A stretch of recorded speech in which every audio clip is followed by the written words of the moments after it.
दीर्घ 15-20 दिन तले जो भली भाव में एआई सम्मेलन गोटे होता दिल्ली रे अखिल भारत युवा कांग्रेस किसी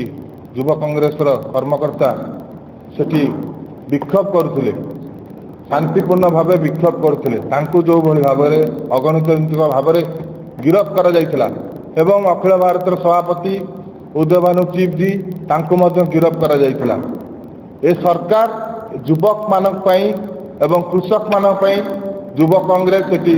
शांतिपूर्ण भाव धारणा देइथिला जो भली भाव में तांको गिरफ कर और अगणतांत्रिक भाव में गिरफ कर आपण जानिथिबे सरकार गोटे युवक विरोधी सरकार युव विरोधी सरकार पीएम इज कॉम्प्रोमाइज आपण जानिथिबे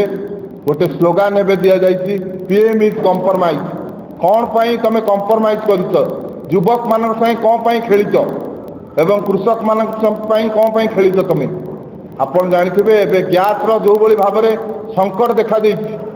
एवं तेलर मध्य बढ़िबार लागि ए सरकार आसिला परे कहते 2 कोटी निजुक्ति देवे केते निजुक्ति देइछन्ति गोटे हेले निजुक्ति नहीं निजुक्तिर सुजोग नहीं अमेरिका पाखे कौन पाई बंधा पड़ी मोदी आम जवाब मागे चाहूँ युव कांग्रेस जवाब मागुची अमेरिका पाखे मोदी कौन पाई बंधा पड़ी अमेरिका कथार कौन पाई डेउं एते तेल तेलर ईरान खाली तेल आसुनी सारा विश्व तेल आसूँ कौन पाई तेलर संकट रोच कौन पाई गैस रो संकट रोच ए प्रतिवाद रे युव कांग्रेस पक्षरु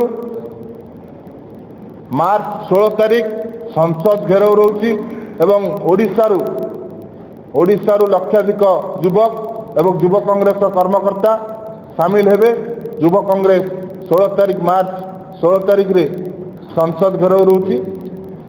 एवं युव कांग्रेस सेठी तांका विक्षोभ प्रदर्शन जारी रखिबो एवं युव कांग्रेस जो पर्यंत गैस एवं तेल जो पर्यंत युवक मानक नियुक्ति दि जाए युव कांग्रेस लड़ाई जारी रखिबो।